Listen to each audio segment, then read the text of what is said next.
Hello दोस्त, मैं हूं आपका दोस्त शाहिद शफीक। आप देख रहे हैं जनता की आवाज़ आप तक। इस वक्त मैं सिल्लीगुड़ी विधानसभा में मौजूद हूं और जैसा कि आप जान रहे हैं कि इस जनता की आवाज़ आप तक लगातार वेस्ट बंगाल दौरे पे है चुनाव को लेकर।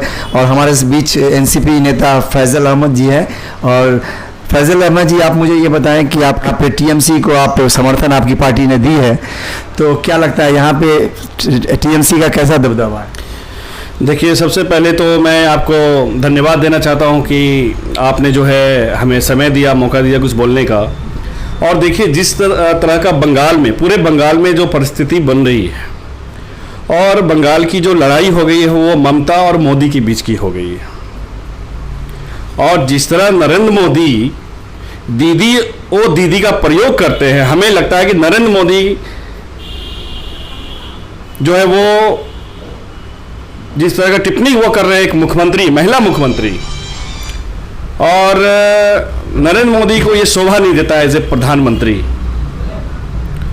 और बात रही सिल्लीगुड़ी विधानसभा सीट पे, तो देखिए सिल्लीगुड़ी विधानसभा सीट पर हमारे नेता और हिंदी भाषी के चर्चित नेता हमारे ओम प्रकाश मिश्रा जी हैं और वो अच्छे वोटों से वो जो है जीत रहे हैं, ये हम लोग जानते हैं। क्योंकि जिस तरह का जो यहाँ के मतदाता, खासकर जो हिंदी भाषी जो वोटर हैं, चूँकि 1 लाख से ऊपर जो वोटर है हिंदी भाषी है सिल्लीगुड़ी विधानसभा क्षेत्र में, और सारे लोग यूनाइटेड होकर के, एक पक्ष में, एक स्वर में, और बाकी जो भी राजवंशी है, मारवाड़ी है, नेपाली हैं। चूँकि नेपाली अहम इसलिए है कि इस विधानसभा क्षेत्र में 24,000 मतदाता जो है नेपाली गोरखा से आते हैं। तो देखिए कि ममता बनर्जी साहिबा ने बिमल गुरुंग के साथ भी अलायंस किया है, तो जाहिर की बात है जो सिल्लीगुड़ी में रहने वाले जो गोरखा मतदाता है वो ऑटोमेटिक जो है वो टीएमसी को वोट करेंगे और हम लोग भाजपा को यहाँ से निकालने का हम लोग काम करेंगे। तो क्या लगता है इस बार ममता बनर्जी यहाँ पे वेस्ट बंगाल में सरकार बना पाएगी? बिल्कुल बिल्कुल। देखिए, ममता के अलावा यहाँ की जनता को और कोई मंजूर नहीं है। ये जो नरेंद्र मोदी और उनकी टीम और अमित शाह जैसे गद्दार जो देशद्रोही हैं, जो जेल जा चुके हैं, जब वो गुजरात के जो गृह मंत्री जब हुआ करते थे उस टाइम तरीपार किए गए थे, वो 6 महीने के लिए वो जेल भी गए थे, और आज वो गृह मंत्री देश का है और वो फिर से जो है वो गोधरा कांड जिस तरह जो हुआ गुजरात में, तो वो जो है दंगा फैलाने का जो है यहाँ साजिश जो है रच रहे हैं वो। लेकिन देखिए, ममता के रहते हुए ये संभव नहीं है। और ममता दीदी सारे वर्गों का ख्याल रखती है और उनके नेतृत्व में सारे लोग विकास कर रहे हैं। घर घर में देखिए, रोटी, अनाज, पानी जो भी हुआ, कोरोना का टाइम हो, जो भी हो, तो संकट के टाइम में जो बंगाल के लोग के साथ दीदी रही, मोदी या अमित शाह का कोई फैक्टर यहाँ पे नहीं। तो जिस प्रकार यहाँ पे बीजेपी यहाँ के लोगों को, बंगाल के लोगों को ऑफर दे रही है कि हर घर से एक नौकरी, हम एक रोजगार देंगे, तो वो अपने इस मामले में कामयाब हो पाएंगे या ऐसा ही सिर्फ बात बना रहे? देखिए, 2014 का जो लोकसभा चुनाव हुआ था, तो नरेंद्र मोदी और उनकी टीम और अमित शाह जैसे गद्दार नेता ने साल में 2 करोड़ नौकरी देने का जो है वादा किया था। उन वादों का क्या हुआ? आज भी हमारे देश के जो युवा हैं वो बेरोजगार हैं, उन्हें नौकरी नहीं मिली। उनको बरगला करके मोदी मोदी जैसे नारे जो है वो देश में जो है प्रस्तुत किए गए, युवा को जो है बरगला करके, पैसे दे करके। और आज भी बंगाल में भारतीय जनता पार्टी घर घर में कूपन और 2,000 रुपये भिजवाने का काम कर रही है। तो ये तो हमारे जो मुख्यमंत्री यहाँ की हमारी ममता बनर्जी, उन्होंने भी कहा है कि भाजपा पैसा दे तो पैसा ले लेना, लेकिन जो वोट है वो टीम से को ही गिरेगा। अच्छा, आखिर क्या वजह है कि जो सरकार हमेशा महिलाओं पर आवाज़ उठाती रही है, बेटी बचाओ बेटी पढ़ाओ का नारा देती रही है, लेकिन उनसे एक मुख्यमंत्री जो है ममता बनर्जी के रूप में जो बंगाल में है, उनको वो देखा नहीं जा रहा है? एक महिला को ये हम हमेशा क्यों हटाना चाह रहे हैं? देखिए, सबसे बड़ी बात है, जब राजनीतिक होती है ना, राजनीतिक जो बच्चा होता है या कोई भी पॉलिटिक्स में युवा चेहरा होता है, तो वो घर से ही संस्कार के साथ बाहर जाता है, कुछ सीखता है। समाज के स्तर पे होता है, ब्लॉक स्तर पे होता है, राज्य स्तर पे होता है, फिर देश स्तर पे होता है। तो माननीय नरेंद्र मोदी जैसे शख्स जो प्रधानमंत्री होते हुए पीएम हाउस में रहते हैं, अपनी माँ को अपने साथ नहीं रखते, अपने परिवार को अपने साथ नहीं रखते, वो गुजरात में जहाँ रहते तो वहाँ रखते हैं।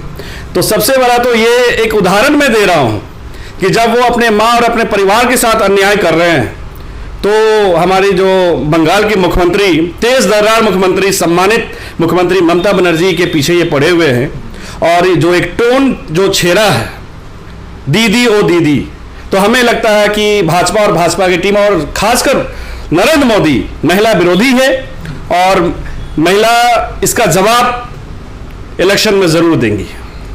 तो आखिर बीजेपी कह रही है कि हम यहाँ पे 200 से ज्यादा सीट लाएंगे, तो कहाँ तक ये बात सही साबित होगी? देखिए, कोई भी पार्टी चुनाव लड़ती है तो हर किसी के अपने अपने वादे, अपने अपने जो है मुद्दे होते हैं और हर कोई सोचता है कि हम 200 पार ही जा रहे हैं।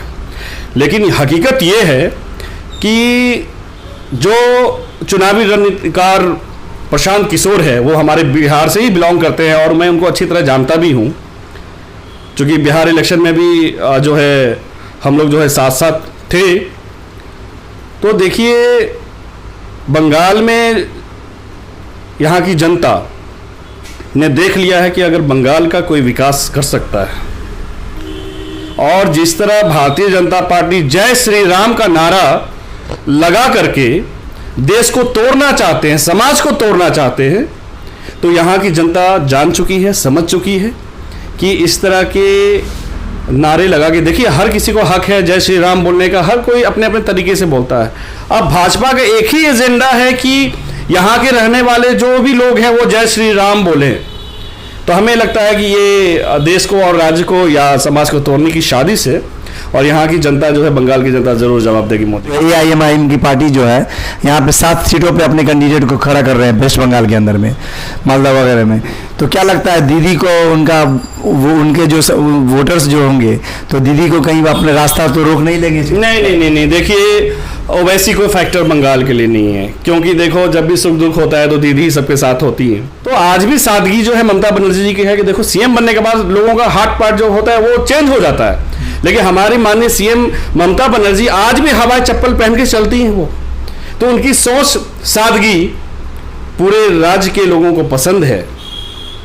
तो मैं मिसाल देता हूं और देखिए आने वाले समय में ममता बनर्जी ने जिस तरह कहा है कि एक पैर पे बंगाल जीतेंगे और 2 पैर पे दिल्ली जीतेंगे, तो मैं ये यहाँ की जनता से भी आह्वान करता हूं कि आप लोग एक होकर के, किसी भी समुदाय के जो भी हैं, हमारे सारे भाई, हम लोग बंधु हैं यहाँ पे, हम जात पात नहीं मानते, टीएमसी या एनसीपी जात पात नहीं मानती, हम लोग एक होकर के नरेंद्र मोदी और उसकी टीम को हम लोग जो है जवाब देंगे। और खासकर मैं आपको बता देना चाहता हूं, जिस तरह एनसीपी के हमारे राष्ट्रीय अध्यक्ष शरद पवार साहब ने ममता को सहयोग दिया है, हालांकि हमारे राष्ट्रीय अध्यक्ष जी का भी जो है ऑपरेशन जो है हो रहा है और हम लोग दुआ करते हैं कि वो जल्द से जल्द वो ठीक हो जाए और फिर से जो है देश का नेतृत्व संभालने के लिए वो तैयार रहें। और ममता बनर्जी के साथ जो है हम लोग की दुआ, हम लोग का जो सपोर्ट है वो हमेशा है।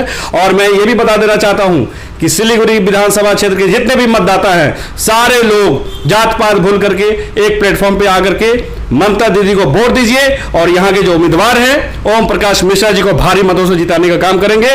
और हम जानते हैं कि ओम प्रकाश जी जीतने के बाद जो विकास नहीं हो सका सिलीगुड़ी का, वो विकास जरूर करेंगे। बहुत बहुत धन्यवाद दोस्तों। हम बात कर रहे थे फैसल अहमद से, जो कि एनसीपी नेता हैं। दोस्तों मैं हूं आपका दोस्त शाहज़फी, आप देख रहे हैं जनता की आवाज़ आप तक। अगर यह वीडियो आपको अच्छा लगे तो जनता की आवाज़ आप तक को यूट्यूब पर जाकर सब्सक्राइब कर लें और सोशल मीडिया के हर प्लेटफॉर्म पे जनता की आवाज़ आप तक को फॉलो करें। सब्सक्राइब करें जनता की आवाज़ आप तक को और बेल आइकन को दबाएं और पाएं सबसे पहले न्यूज़।